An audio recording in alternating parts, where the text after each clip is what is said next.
اعوذ باللہ من الشیطان الرجیم بسم اللہ الرحمن الرحیم۔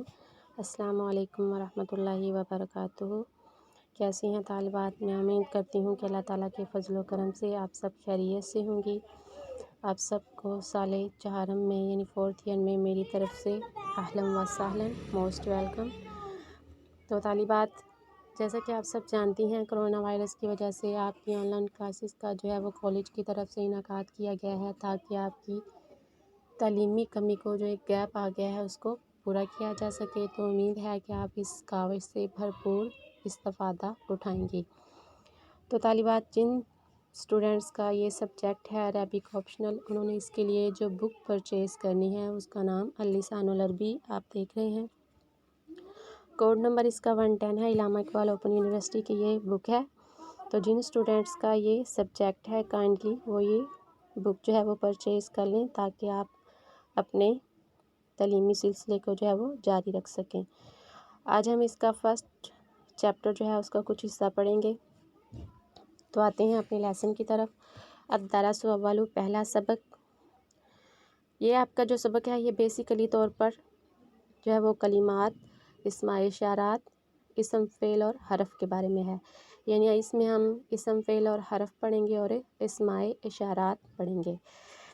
تو سب سے پہلے تو آپ کو کچھ الفاظ میننگ دیے گئے ہیں اور آپ کی آسانی کے لیے تاکہ طالبات کو اچھی طرح سے ان کے میننگ جو ہیں وہ ذہن نشین ہو جائیں، ساتھ ان کی تصاویر بنا دی گئی ہیں تاکہ آپ کو یاد کرنے میں اور ذہن نشین کرنے میں آسانی ہو۔ قلم قلم، کتاب کتاب، مدرسۃ سکول، باب دروازہ، نافذۃ کھڑکی، ساعۃ گھڑی، سبورۃ تختہ سیاہ، ورقۃ کاغذ، علم جھنڈا، حدیقۃ باغ، شباک کھڑکی۔ ماں کیا، حل کیا، نام جی ہاں، لا نہیں، بل بلکہ، ھذا یہ مذکر کے لیے، ھذہ یہ مؤنث کے لیے، ذالک وہ مذکر کے لیے، تلک وہ مؤنث کے لیے۔ تو اسٹوڈنٹس، جیسا کہ آپ ادھر دیکھ رہے ہیں یہ کچھ حروف آپ کو دیے گئے ہیں۔ قلم اور شباکن تک آپ نے جتنے بھی الفاظ پڑھے وہ سب کے سب اسم تھے، اور ماں سے لے کر تل کا تک آپ نے جتنے بھی حروف پڑھے یہ سب کے سب جو ہیں وہ حروف ہیں۔ عربی میں جب ہم کسی چیز کے بارے میں سوال کرتے ہیں تو اس کے لیے دو طرح کے ورڈ یوز ہوتے ہیں، ایک ماں اور ایک حل۔ جب ہم نے کسی چیز کی حقیقت دریافت کرنی ہو تو اس کے لیے جو ہم سوالیہ فقرہ جو ہے وہ یوز کریں گے، سوالیہ ورڈ جو ہے جو ہم یوز کریں گے وہ ماں ہوگا، اور اگر ہم نے اس کے برعکس کسی چیز کے بارے میں سوال کرنا ہو تو اس کے لیے ہم حل کا لفظ استعمال کریں گے۔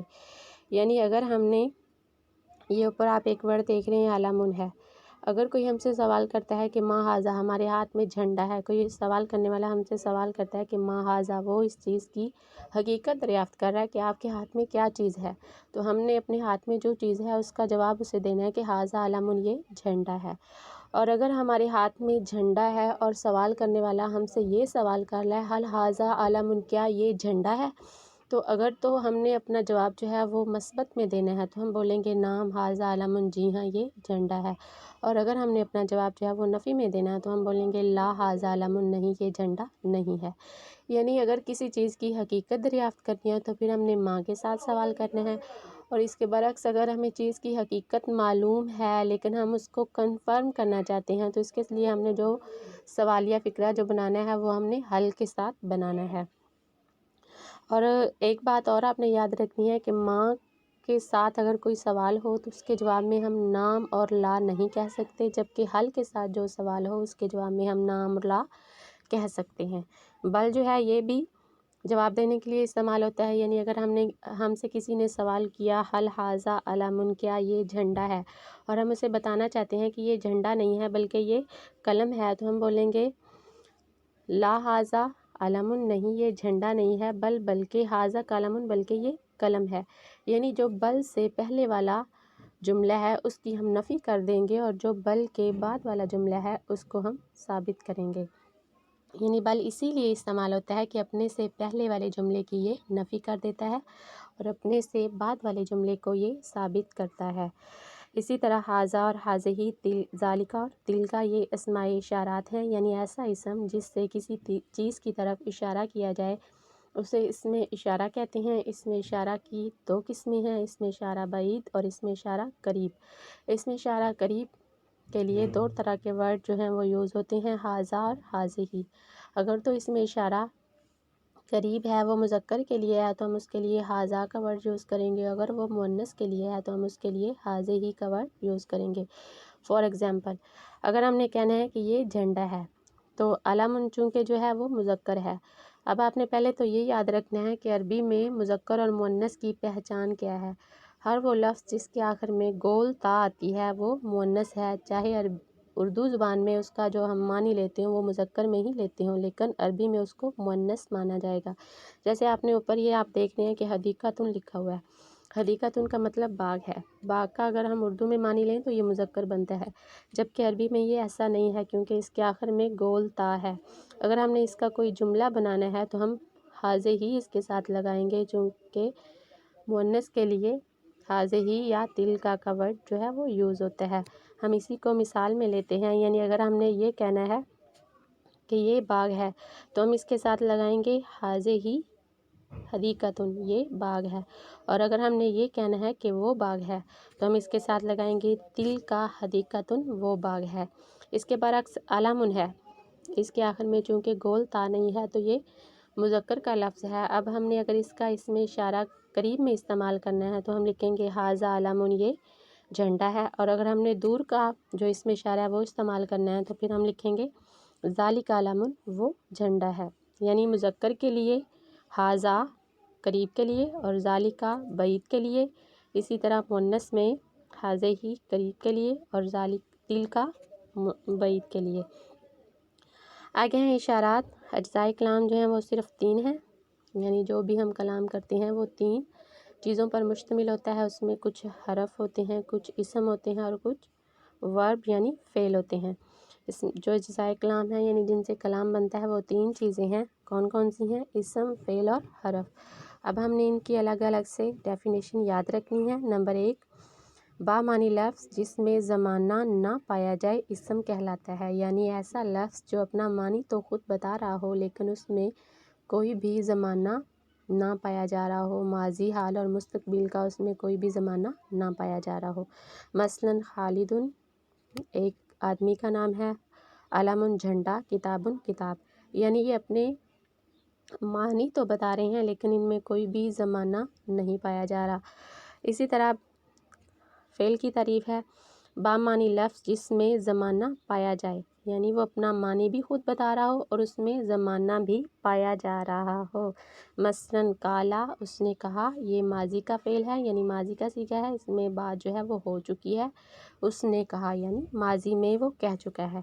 اسی طرح یکتب، وہ لکھتا ہے یا لکھے گا۔ اسٹوڈنٹس یہاں آپ نے ایک اور بات جو ہے وہ ذہن نشین رکھنی ہے کہ اردو اور انگلش کے برعکس جو عربی میں ٹینسز استعمال ہوتے ہیں وہ صرف 2 طرح کے ہیں، ماضی اور مضارع۔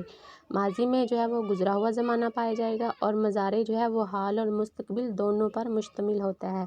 جیسے یہ یکتب ہے تو اس میں وہ لکھتا ہے، حال کا زمانہ بھی پایا جا رہا ہے، یا لکھے گا اور آنے والا زمانہ جو ہے مستقبل وہ بھی پایا جا رہا ہے۔ اس کے بعد حرف، ایسا لفظ جو دوسرے لفظ کے ساتھ ملے بغیر کوئی مفہوم ادا نہ کرے حرف کہلاتا ہے، یعنی اس کا اپنا ایک معنی تو ہوتا ہے لیکن اس کے معنی کا کوئی مفہوم نہیں بن رہا ہوتا۔ جب ہم اس کو اسم اور فعل کے ساتھ ملاتے ہیں تو اپنا ایک بامعنی مفہوم بنا دیتا ہے، اپنا ایک مفہوم اس کا بن جاتا ہے۔ جیسے من، سے، الا پر، بھی ساتھ، بل بلکہ، ماں کیا، حل کیا، نہ، جی ہاں۔ اب یہ دیکھیں اس میں سب سے پہلے من ہے، ہم اسی کو اس مثال میں لیتے ہیں کہ من، اس کا مطلب سے ہے لیکن اس کا کوئی مفہوم نہیں بن رہا۔ اگر ہم صرف من بولتے ہیں تو سننے والے کو کوئی بھی فائدہ جو ہے وہ ہمارے جملے کا نہیں مل رہا کہ ہم نے کیا بولا ہے۔ اگر ہم اس کو اسم اور فعل کے ساتھ استعمال کرتے ہیں، یعنی ہم یہ کہتے ہیں خالد، خالد، خرج، نکلا، من البیتی، گھر سے، الی المسجد، مسجد کی طرف، یعنی خالد جو ہے وہ گھر سے مسجد کی طرف نکلا۔ اب ہم نے اس میں 2 طرح کے اسم یوز کیے، ایک ہم نے خالد اسم یوز کیا، ایک ہم نے 3 طرح کے اسم اس میں یوز کیے، خالد، بیت یعنی گھر اور مسجد۔ خالد گھر اور مسجد جو ہیں وہ اس میں اسم ہے۔ نکلنا، نکلنا جو ہے وہ ورب یعنی فعل ہے۔ خارجہ نکلا، یعنی یہ اس نے کام کیا کہ وہ نکلا۔ اب اس میں جو حروف یوز ہو رہے ہیں وہ کون سے ہیں؟ من، سے، من کا مطلب سے، الا کا مطلب طرف، یعنی وہ گھر سے مسجد کی طرف نکلا۔ اب من اور الا کا پہلے کوئی بامعنی مفہوم نہیں بن رہا تھا، جب ہم نے اس کو اسم اور فعل کے ساتھ استعمال کیا تو یہ اپنا ایک مفہوم بتا رہا ہے۔ تو حرف ہمیشہ اسم اور فعل کے ساتھ مل کر ہی اپنا مفہوم جو ہے وہ واضح کرتا ہے، اس کے علاوہ اس کا اپنا کوئی مفہوم فعل اور حرف سے ملے بغیر کوئی بھی نہیں ہوتا۔ اسی طرح شباکن تک آپ نے تمام جو الفاظ پڑھے ہیں، قلم سے لے کر شباکن تک آپ نے جتنے بھی الفاظ پڑھے ہیں وہ سب کے سب جو تھے وہ اسم تھے، یعنی وہ اپنا معنی تو خود بتا رہے تھے لیکن ان میں کسی قسم کا کوئی بھی زمانہ نہیں پایا جا رہا تھا۔ ان اسماء میں سے ہر وہ اسم جس کے آخر میں گول تا ہے وہ مؤنث ہے، یعنی وہ اسم جن کے آخر میں گول تا آ رہی تھی، جیسے صبورتن، حدیقتن، یہ سارے جو تھے اس طرح کے جو اسم تھے وہ مؤنث کے تھے، یعنی جن کے آخر میں گول تا ہے وہ مؤنث ہے۔ ما اور حل سوال کرنے کے لیے آتے ہیں۔ ہاذا، ہاذہی، ذالکا، تلکا، یہ اسم اشارہ ہیں، ان کی ڈیفینیشن میں آپ کو پہلے بتا چکی ہوں۔ اگر ہم نے سوال کا جواب مثبت میں دینا ہو تو ہم اس کے لیے نام بولتے ہیں، اور اگر ہم نے اس کا جواب نہیں میں دینا ہو تو ہم اس کے لیے لا بولتے ہیں۔ یاد رہے کہ نام یا لا ایسے سوالوں کے جواب میں بولے جاتے ہیں جو حل سے شروع ہوتے ہیں، یعنی اگر ہم نے حل سے سوال کیا ہے، حل کے ساتھ ہم سے سوال کیا گیا ہے تو ہم اس کے جواب میں نام اور لا کہہ سکتے ہیں۔ اس کے برعکس اگر ماں کے ساتھ سوال کیا جائے تو ہم اس کے جواب میں نام اور لا نہیں کہہ سکتے۔ مثلاً حل ذالکا بابن، کیا وہ دروازہ ہے؟ تو اگر ہم نے یہ کہنا ہے کہ وہ دروازہ ہے تو ہم کہیں گے نام ذالکا بابن، جی ہاں وہ دروازہ ہے۔ اور اگر ہم نے یہ نفی میں جواب دینا ہے تو ہم بولیں گے لا ذالکا بابن، جی نہیں وہ دروازہ نہیں ہے۔ اسی طرح حل تلکا ساعتن، کیا وہ گھڑی ہے؟ اب ہم نے اگر اس کا جواب نفی میں دینا ہے تو ہم بولیں گے لا تلکا ساعتن، وہ گھڑی نہیں ہے۔ اور اگر ہم نے مثبت میں دینا ہے تو ہم بولیں گے نام تلکا ساعتن، جی ہاں وہ گھڑی ہے۔ اس کے برعکس سوال جو ہو ماں سے شروع ہو تو جواب میں ہم نام یا لا نہیں کہہ سکتے۔ مثلاً ما ھذا، یہ کیا ہے؟ اگر ہم سے کوئی سوال کرتا ہے ما ھذا، مثال کے طور پر میرے ہاتھ میں بک ہے، کوئی مجھ سے سوال کرتا ہے ما ھذا، یہ کیا ہے؟ تو میں لا اور نام کے ساتھ جواب نہیں دے سکتی، بلکہ مجھے اس چیز کی حقیقت بتانی ہوگی کہ ھذا کتابن، یہ کتاب ہے، یا ھذا قلمن، یہ قلم ہے، یا ھذا علمن، یہ جھنڈا ہے، یعنی جو چیز وہ ہوگی اس کی چیز کی حقیقت بتانی ہوگی۔ تو اسٹوڈنٹس، ہم اپنے لیکچر کا یہیں پر اختتام کرتے ہیں۔ آپ کا یہ پہلا لیکچر ہے اور میں امید کرتی ہوں کہ آپ کو اس کی سمجھ آ گئی ہوگی۔ اگر کسی اسٹوڈنٹ کو سمجھ نہیں آتی تو اس کو دوبارہ سے ریپیٹ کر کے سنیں، انشاءاللہ تعالیٰ آپ کو سمجھ آ جائے گی۔ اگلے لیکچر تک کے لیے اللہ حافظ، دعاؤں میں یاد رکھیے گا۔ اللہ پاک ہم سب کا حامی و ناصر ہو۔ السلام علیکم ورحمۃ اللہ۔